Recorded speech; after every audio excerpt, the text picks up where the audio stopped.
Welcome, everyone, to another edition of Community in Depth. We are going to chat today about the Hootenany. It's back on April 29th, and I'm darn excited because in studio with us today, we have Joe Pettit, we have Landon Cavalier, and also Drew Cavalier, and they are going to tell us about this great event that keeps on happening, and I can't wait to hear all about it. How have you been? Great. Doing pretty good. Good.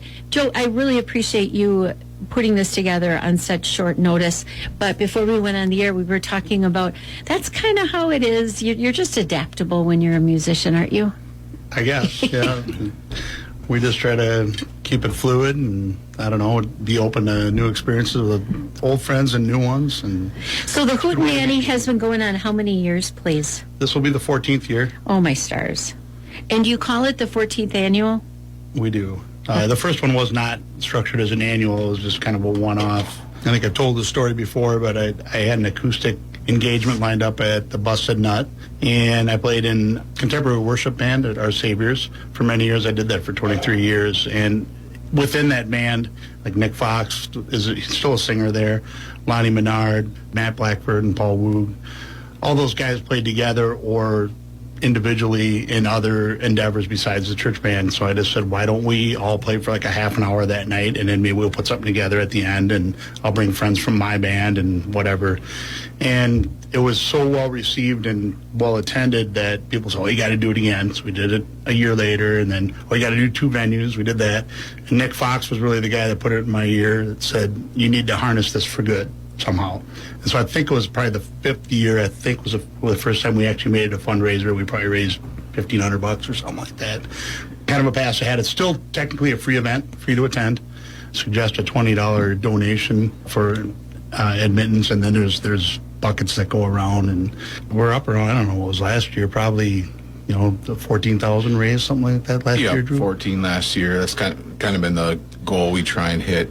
Kind of told the middle school, we're going to work to cut you a check for $10K each year, make it happen. And even during the shutdown, we did some remote stuff or some online events and fundraising, and still we're able to get that amount of money in the hands of the middle school programs, music programs, for sure. Because I know. So this does benefit the Hastings Middle School music programs, and it also goes for scholarships at the high school level and for local youth musicians. And I really appreciate the fact that you're doing it for the middle school programs, because that really is a time, I think, when kids, and Landon, you can weigh in on this, but when kids can start going a different way, maybe they're not interested in music anymore, maybe they're not participating in it, but yet when you get to the high school level, the payoff is so great because there's so many great opportunities.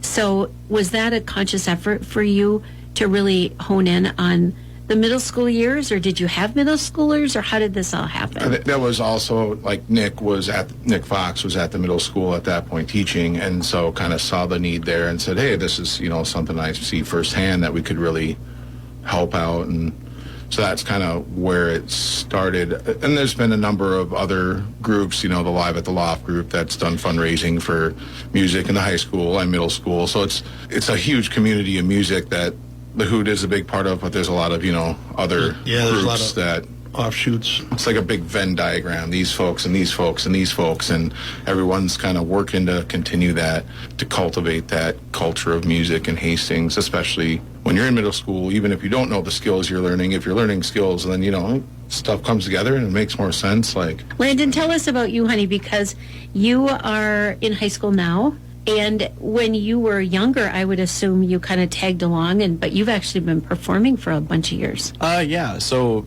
the first time I played at a Hootenany was in 2015. So that was 8 years ago now. I was 9 years old. And then I would play with these guys and a bunch of other folks. I'd be backed up. I think first year I played with my sister. That's our main thing now, Landon and Charlotte, our acoustic duo. First year we did that, I think that was 2018.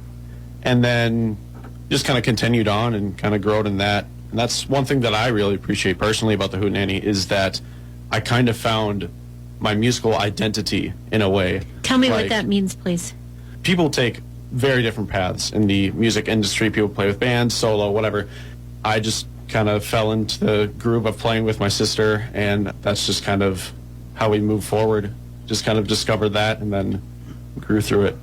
Drew, as a dad, what's that like to hear him say that? That's pretty cool. Yeah, it's really awesome because that's a big part of why we want to raise money for middle school and and high schoolers too. Is that I think music enhances learning across the board, whether it's math, it is science, it is reading, it is social studies. Like music encompasses all of that. So even if it's not what you're totally into, it's something that can help you grow in other areas, even if you don't know it.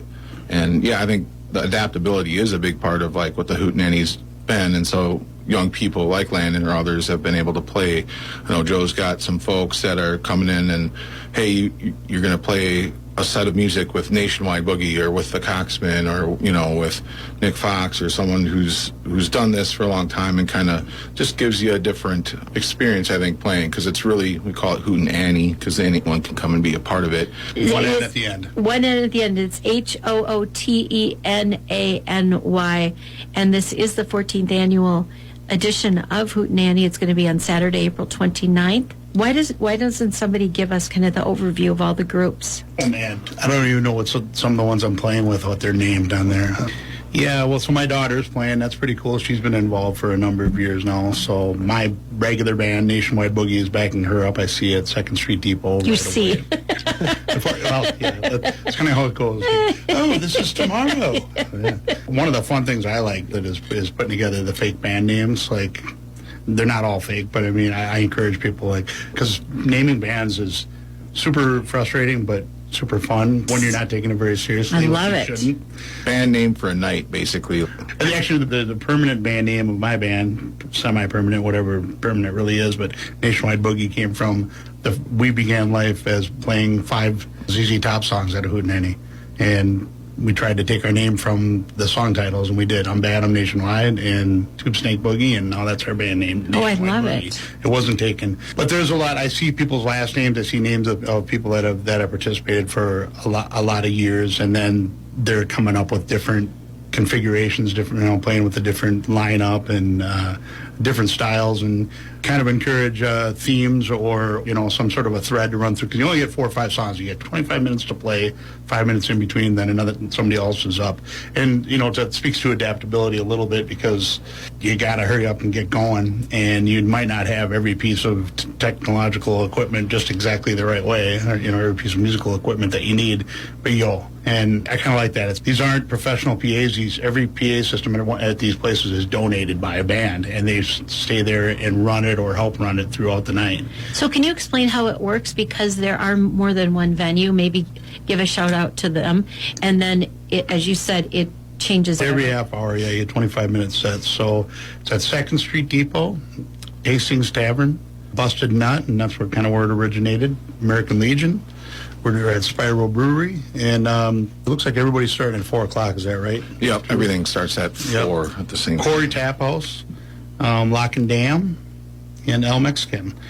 And some of the sites are more suited and set up for an acoustic or a duo, and then some are set up for a whole band. And so there's the ones that are set up for a whole band have a drum set, a bass amp, a couple of guitar amps, a way to set up an acoustic guitar, and probably 3 or 4 vocals, I'm guessing, is about where we're at. And yeah, that's so you just got to come in, plug and play, and be ready to set up in a hurry. And that creates this kind of frenzy-ish Of course. thing about it that I think people are Energy, let's call it. Yeah, there's a lot of energy. Yeah. Yeah, so- But raw energy too, because it's not produced. It's like, here we are, let's do this. Maybe we've played songs that we've never even tried before, and Right. just on the spot. Hey, we were going to play this, but we never had the time to run it through. or this Let's drummer, do it anyway. this drummer's not here that said he was going to be here. Well, you can play on this then. Let's go. Grab Hop somebody. in, So yeah.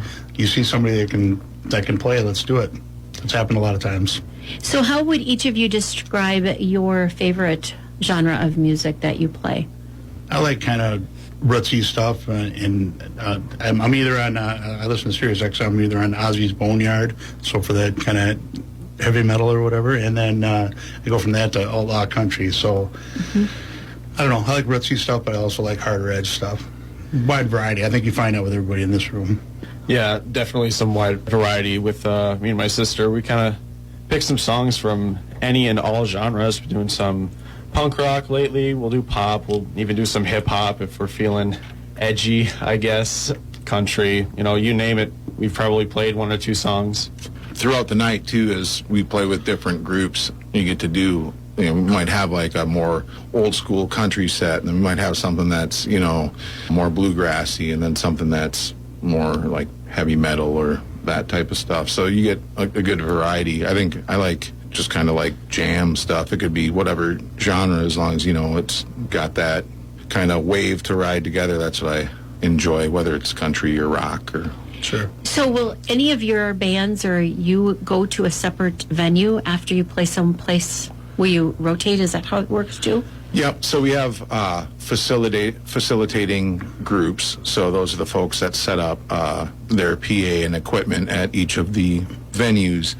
They start and end the night at that venue, just so we have a little cushion there in case, there's any hiccups at the beginning or running late. We have people who can adapt to that part of it too, and then usually they'll hop over to another venue or two throughout the night and do another set or two. So, and then most solo acoustic and duos get at least 2 slots, and most bands get at least 2 slots as well. So it's a good variety. But we try and get people to be in multiple sets throughout the night, so it's not just here we are, we're done. It's here we are, and we still need to hang around and see some other people. Yeah, which you kind of artificially have making them hang around. I remember seeing the message from somebody, I can't remember who it is, but so we're playing at 6 and 11 and nothing in between. Oh, there's a lot in between. There's a lot in between. You're gonna maybe you'll be up with somebody. You don't know.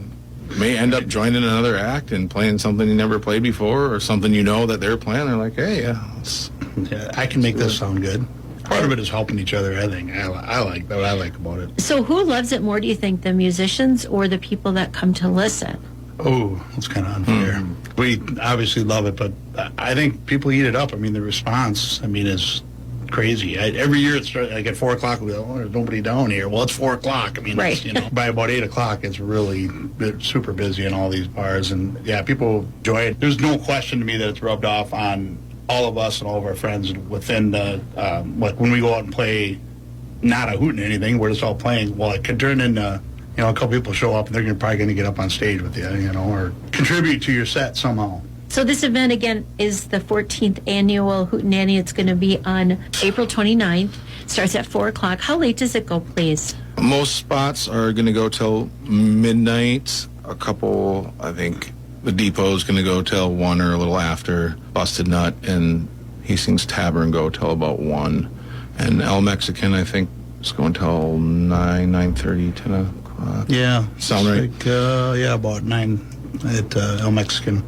But pretty much 4 to midnight, almost everywhere. Then a couple that go a little later. So how do people go about getting tickets, please? No tickets. It's free to attend. So you show up. If you're going to plan to get drinks, we have 21 plus wristbands. It's not a ticket. It's just to make it easier downtown for folks to get in and out and get drinks, and easier for the people working down there in the room. Because there's that end too. There's the businesses downtown that, they got to staff people and be ready for that. It's a different kind of night. It is a lot of doing and a lot of energy, and I think everyone really digs putting that amount of effort into it for that moment because everyone is enjoying it. I'd like to add that, it's a shout out to all these places too. Now, Corey is, new ownership this year. The fact that they're willing to do this, because it's a little nutty, there's no question about it, but they love it. We're really just, working them over for some drink tickets and the staffing. They got to provide staffing to be able to handle this, and it gets a little hairy. It's crazy down there, but it always a pretty well-behaved crowd. They're all there to have fun, not to, make it life miserable for anybody. It is a celebration to us of downtown Hastings as well, not just music, not just musicians, but also the places that let us do this. So that should be added at least. Yeah, that we have a thriving and functioning downtown where you can set up at this many different places, and like we said it before, but it's kind of like Nashville for a night. You can walk into any establishment and you're going to find some kind of music, and if you don't like the music at that moment, or it's not your thing, there's something else coming up within a half hour, or there's something else at every other spot. So, we've gotten pretty blessed with the good weather over the years, haven't had too much. Right. When it's nice out, it's really, you can stroll down the street and hear music coming out of a lot of different places, and you're seeing... It's a great vibe. a lot of people too. It's just it's community growing and organically too. I think there's not a lot of like production or direction. It's, hey, everyone knows their part. Let's organize it a little bit, hop up and do it. And I sort of enjoy the fact that like you said, you mentioned it being hard to find. I don't know that it is hard to find, but I hear it every year. So who are these guys in this band? That's one of the things. It's like there's this. I don't want to say mystery, but I'm going to say mystery about the whole event. And it's not that we're hiding it. Obviously, we want it out there, but part of that is the grassroots level of it. I mean, we're not putting a bunch of money into promoting it. No, your money is going It's all going right to back. a positive cause. That's awesome. So it is the 14th annual Hootenany. It's going to be on Saturday night, April 29th, and it's going to be at how many venues in downtown? 8 venues. You are hoping that people turn out. It starts at 4, goes till midnight, 1 o'clock, basically. It'll be great music right away at 4. Oh, I love yeah. it. And all the money goes to the Hastings Middle School music programs. yeah, the full And scholarships. programs. And then the Hastings schools. High School scholarships as well. Yeah, what is it called? The Hootenany Living Music? Hootenany Living Music Scholarship. Really nice. What do you think about this, Landon? Is this going to be the highlight of your April?